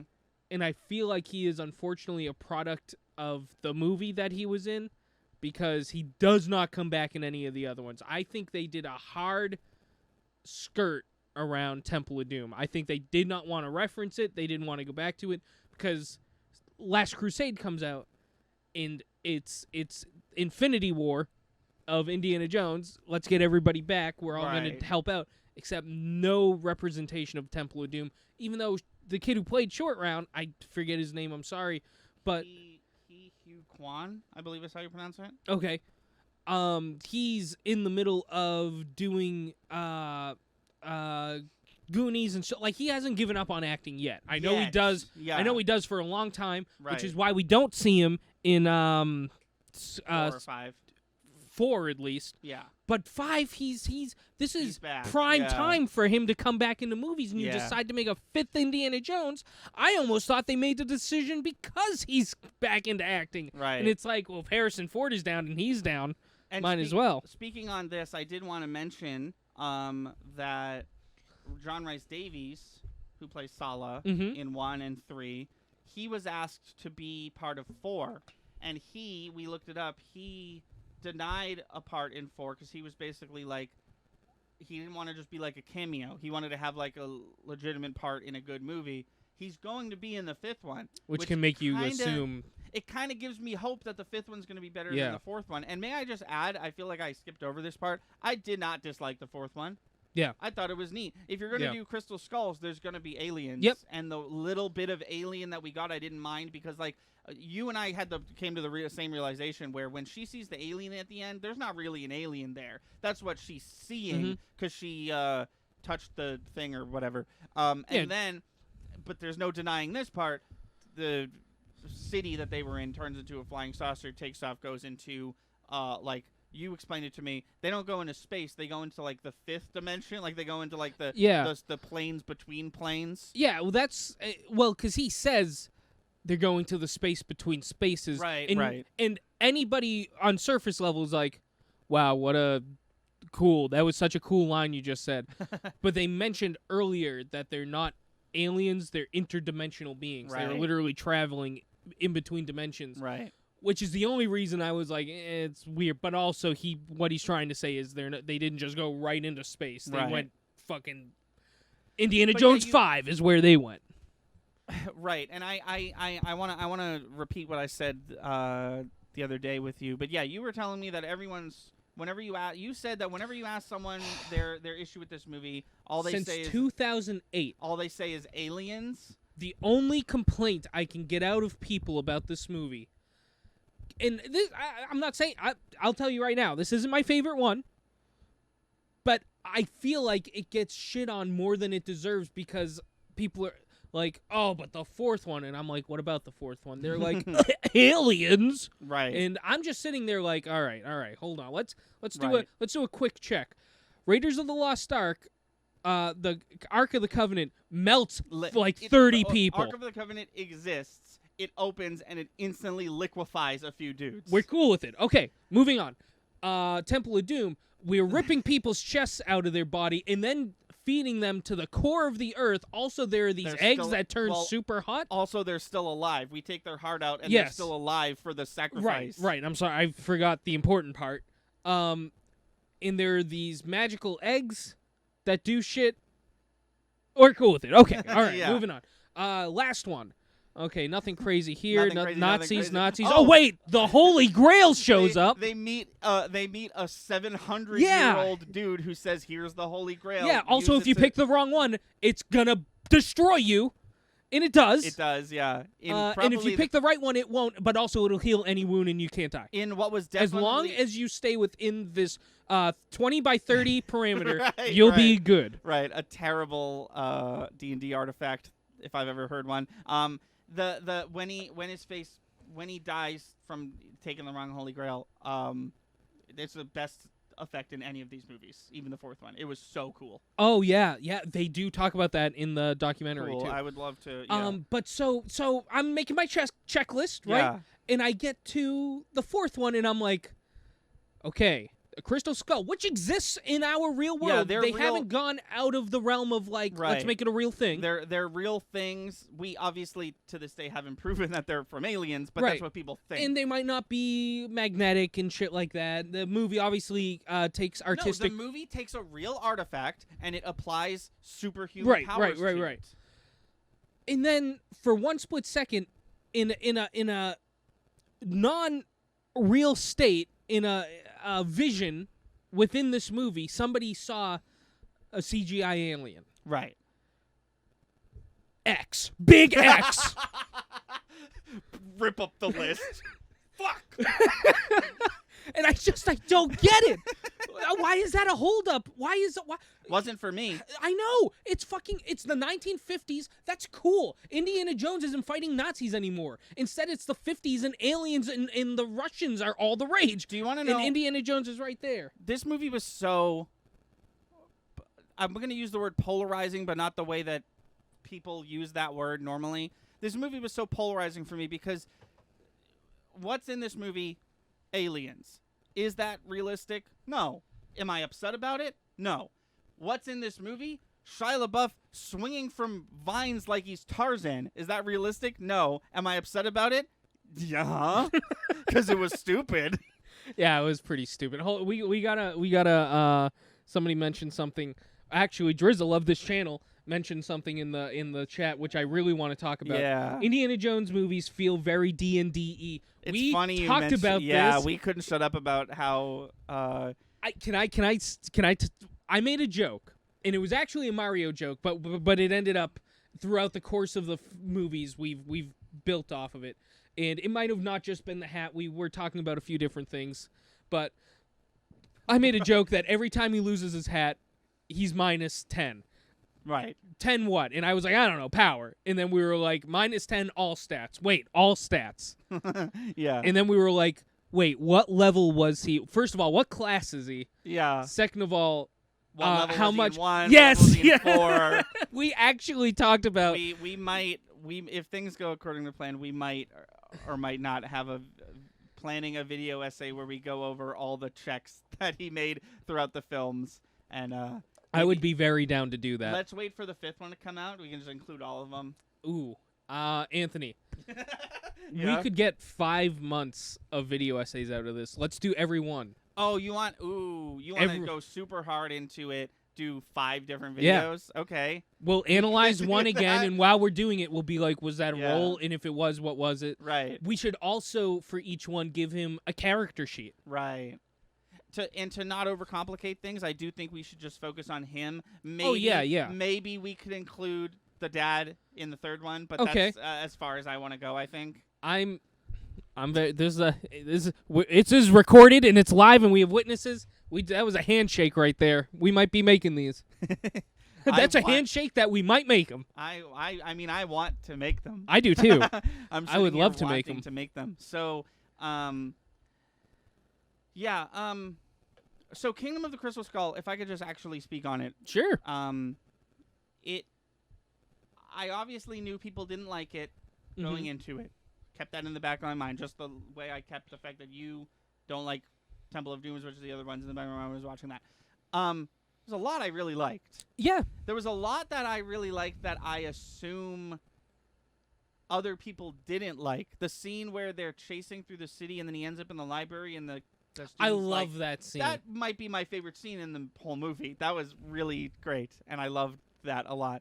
I think the scene where him and Shia LaBeouf are like just talking in a bar, I think that was pretty good. I love that they brought the Marion character back. Yes. Thought she was cool. Yes.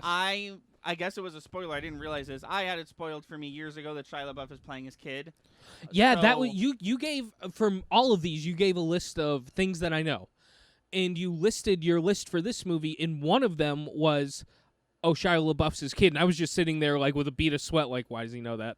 Why is that?" That's like Yeah. one of the And things that when- wasn't a thing they told everybody. Right. 'Cause so when Shia LaBeouf shows up and he's like, "Here's my name. It's not Jones. I'm not your." He's not like it's Dad. Also, I was my like- mom's name is Mary. We have no recollection Right. of a Mary. So I was like, "Oh, it's a secret who his mom is." it wouldn't be a secret if she was a nobody. It's either going to be it's going to be one of the three, or not Elsa, because I don't think Elsa died immediately. Yeah, Elsa's dead, but it's either Willie or Marion, and oops, this kid has brown hair. It's Marion. Yeah. Also, oops, one of them was not well received by audience. Right. Yeah, it was.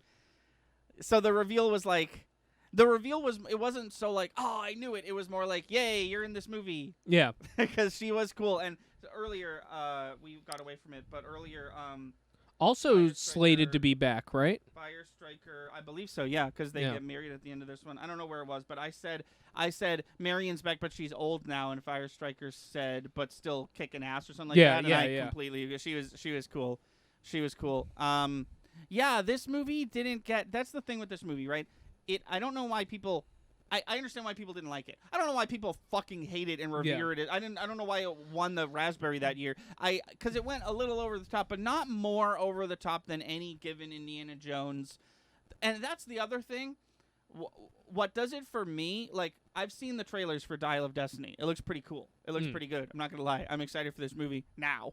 That I've seen them. But where Crystal Skull would lose me is if Indiana Jones 5 was like, it's 2050, cyborg Indiana Jones and his alien wife are battling the Chitauri and it's like that's coming out in Indiana Jones 2008. 2008. Thank you. Yes. The 20,000. It's the 20,000th anniversary of Kingdom of the Crystal Skull. God, I hope it doesn't last that long.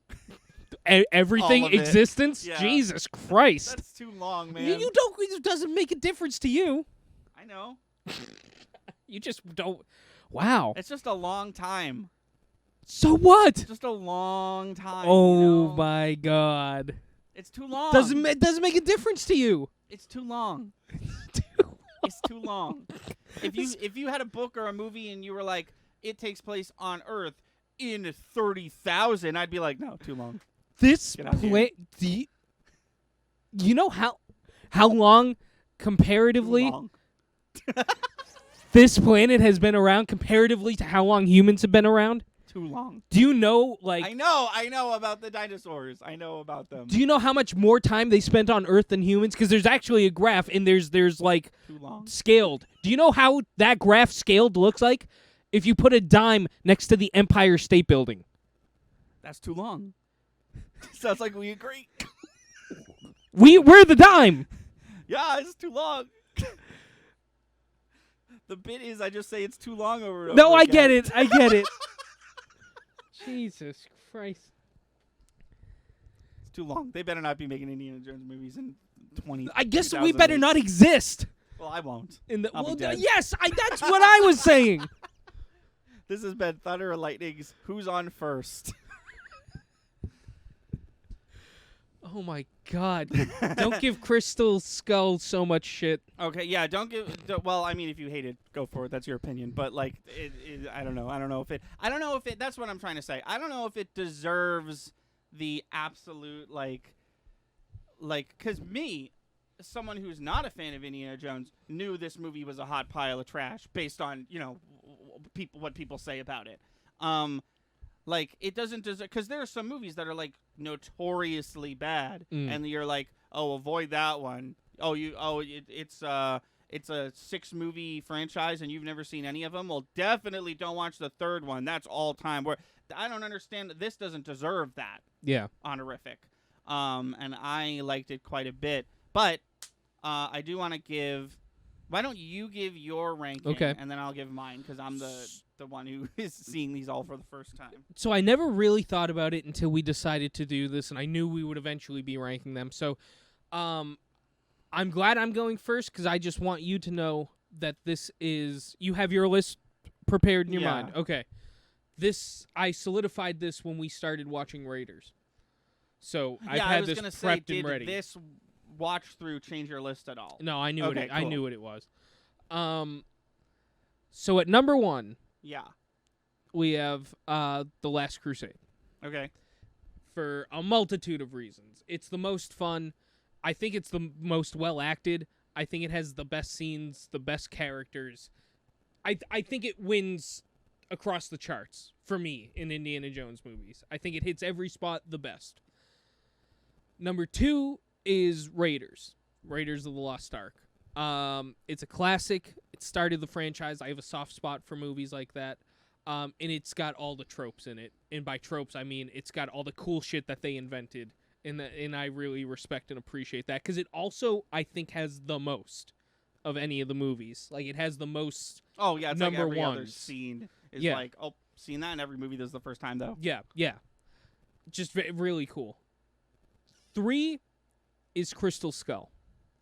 And the reason Crystal Skull gets 3, or I think I should say the reason Temple of Doom gets 4, is because my fingers have been on screen this whole time. I do some hand shit sometimes that just never shows up. The reason those 2 are the way they are is simply solely because of Willie from Temple of Doom. I think she sucked. I think the writing sucked. I think the character sucked. The writing for the character itself. I'm not throwing the whole movie under the bus. Right. I think she pulled the whole movie down. And the acting. I think it all sunk it. I think she did a bad job. The writers did a bad job. And the whole construction of the character fell apart. And honestly, it sunk the movie for me. I love Short Round. I don't mind. Highlight for sure. Absolutely. I don't mind most of that Indiana Jones movie. And I'll also throw out there, I think the plot was perhaps the most convoluted. There was a lot of... There wasn't a ton of explanation. Every other Indiana Jones movie, even Crystal Skull, is a straight line. It's linear, yeah. And that one was like, what's happening over here? Yeah. It really did. I think it was Pauline who said this. Temple of Doom really did feel like a side quest. Yeah. And the rest of them felt like main story shit. Something we can throw into our... Yes, we can. Yes. Remember that. But that is my explanation for my listing, and that is my listing. Okay. And obviously, we'll be redoing this listing in a couple of weeks. Oh, yes. All this to say, we're going to be doing a follow-up podcast when we watch Dial of Destiny, which we will not be doing right at release because I'll be in Los Angeles. Okay. So, here's my list. You gave such a great explanation of your list. Oh, you don't have to. No, I want to. Okay. But I want to start by saying my list is the exact same as yours. Holy shit. So... And you had that set. You didn't change it now. No. Okay. Raiders... sorry. The Last Crusade... And it was a joke, and now it's not. The Last Crusade, for all the reasons you said. It's literally like... I don't want to use the word perfect, so... But I am going to say Is it a that bop word. or flop? It's just the perfect Indiana Jones movie. It hit all the hits. It even managed to like play on its own tropes. Yeah. You know, the fact that the Bond girl turned out to be evil and was replaced halfway through the movie with a male character, regardless of if it's his dad or not, is different. Mm-hmm. And it was cool and exciting. And the dad character, was the best part of the movie. Yeah. Hands down. I think I said this when we were talking about before. I think Sean Connery was genius casting for many reasons. Mm-hmm. So you had a struggle between where you put 2 and 4, it sounds like. Mm-hmm. I had a struggle of where I put 4 and 1. Yes. So 1 for me is number 2. Raiders of the Lost Ark is number 2. You kind of hinted that it was going to be further down the list at the beginning of this podcast. Did I? Yeah, you said if it's further down the list, here's my reasons why, when we were discussing Raiders. Oh, yeah. Well, I don't know. I just covering all my bases. Sure. So, because I liked both of them, and I feel like I really liked both of them equally, and everything I said about it is true, and I want to repeat it here. Like, Kingdom of the Crystal Skull was not as bad as people say it was. I thoroughly enjoyed it. Indiana Jones 1 is kind of boring, but that's also like not a fair word to use because it's like there's a lot of setup. It's setting up this world. They're not going to take any risks for like from a storytelling perspective. In the first entry in a series. But what made it Raiders 1 and Crystal Skull, what made it Raiders 2 and Crystal Skull 3 was the special effects of it. Sure. Like, this looks amazing for 1980 whatever. How did they do this? Cut to a next scene. This looks amazing too. How did they do this for 1980 whatever? Yeah.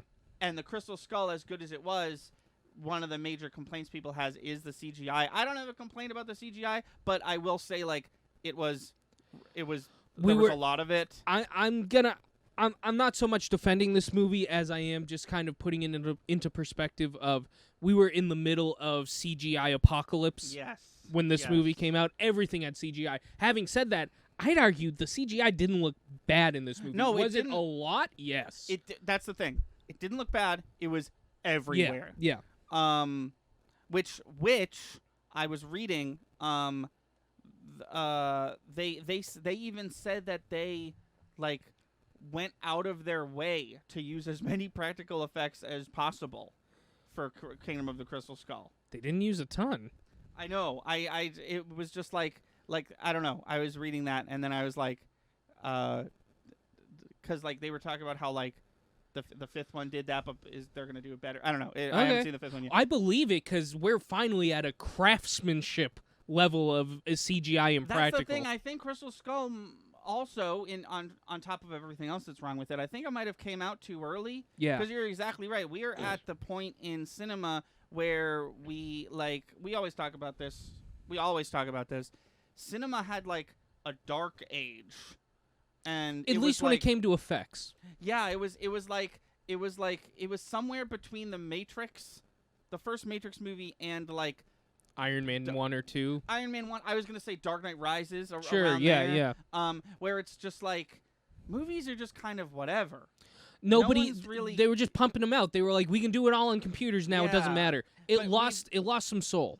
We've come around to, and like everything was in 3D, even if it wasn't, stuff like that. I don't have such serious opinions about 3D like Roger Ebert does, but I will say I noticed that as well. Shot in 3D doesn't mean anything anymore. You can just have it in 3D. Anyways, but now we're kind of like back to like say what you will about the sequel trilogy.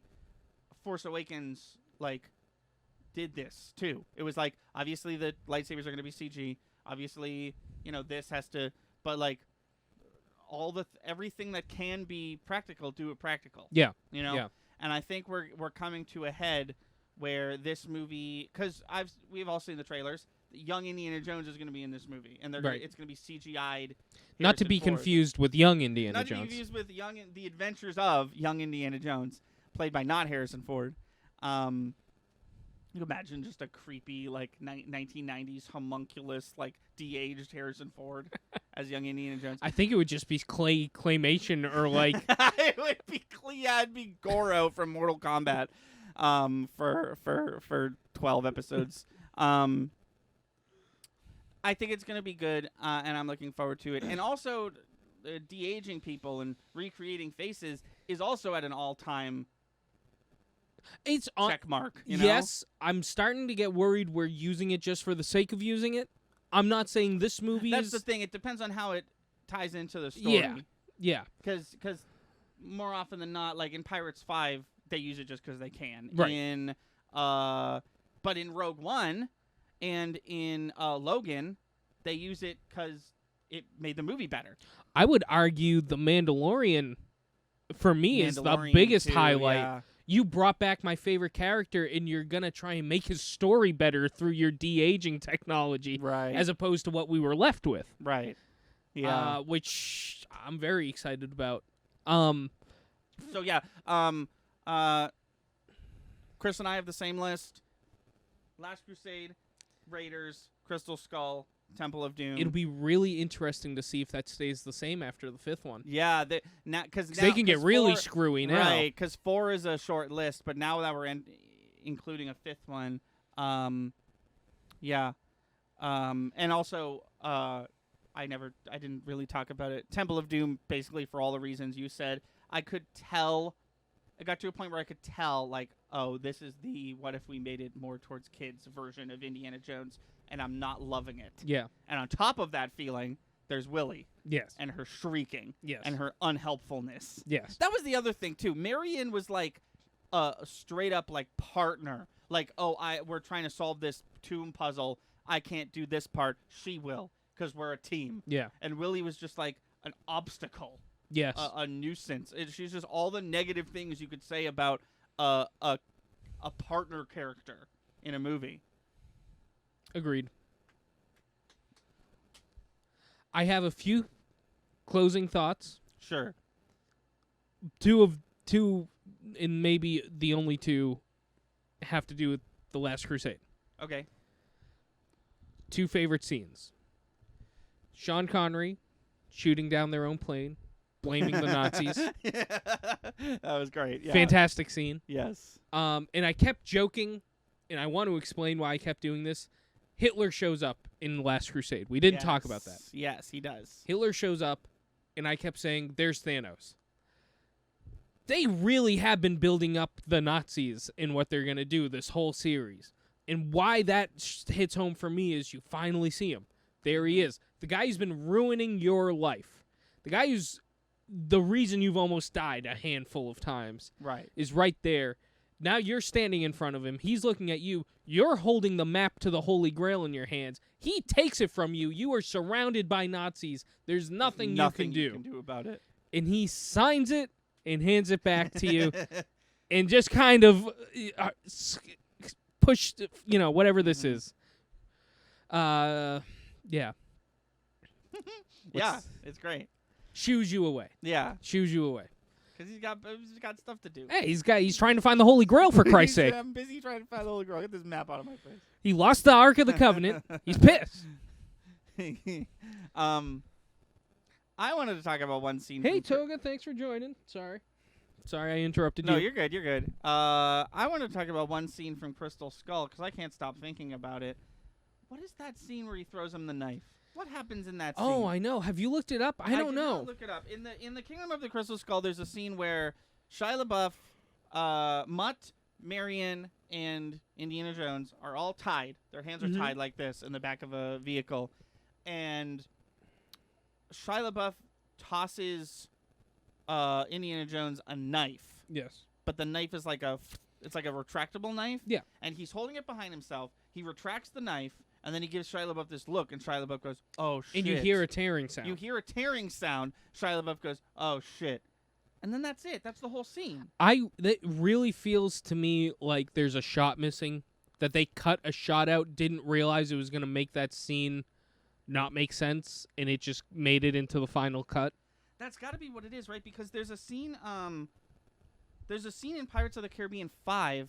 You know how in that movie, they like part they're like in the ocean and they part this, so they're standing on the bottom of the ocean. Yes. There's like a wall of water. There's a scene where she's like getting ganged up on by a bunch of zombies or whatever, and this camera is the camera, and she puts her hand into the water, and she says something super generic like, "Oh, come on," and then she takes something out of it, and you don't see what it is, and you don't see what she's reacting to, and it like makes literally no sense. Oh. It's like a shot that. I think it's exactly what you just said. It's a shot where, like, they forgot to film the other side of this. They left it in the movie. Right. And I want to see if... you want to see if that's the case with this? Yeah, How would you... Oh, I don't know. Ooh. Can anyone explain this moment in the Kingdom of the Crystal Skull? So in Indiana Jones 4, when Indy, Shia LaBeouf, and the brunette, thanks, are tied up in the back of the truck in the jungle, the following events happen. She pulls out his switchblade.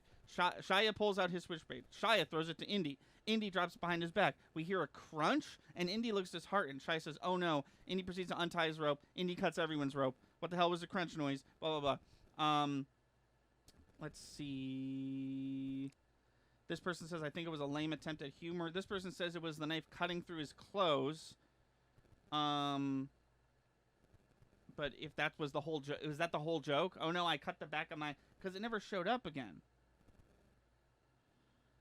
I mean, I have a feeling that's what it is, but the movie needed like an extra 5 seconds to explain that in order for that to make complete sense. Yeah, everyone, I found another, now I'm on r/Indiana Jones. Everyone is like, yeah, it didn't make sense. It's gotta be a straight up, like, Rip my pants. yeah, because it never comes back. Like, I thought we were gonna get, like, a shot where you see whatever ripped or something. I don't know, it was weird. Yeah, so, that's gonna do it for us. I don't think we're gonna do a normal podcast now. No, we talked for an hour and 52 minutes about the 4 Indiana Jones movies. We talked about 4 films. Which we usually only talk about one. Right. In a 45-minute span. Yeah. Thank you for watching. Please be sure to like and subscribe. Our channel has daily uploads from podcast video essays, Let's Plays to skits. Be sure to watch on Twitch. We stream all our video game and podcast content live at 5 EST every Wednesday, Friday, and Sunday. Our intro is by Brad Kendrick and music by Froggy and the Friendship. Link to all that in the description below. Thanks again, and we'll see you next time.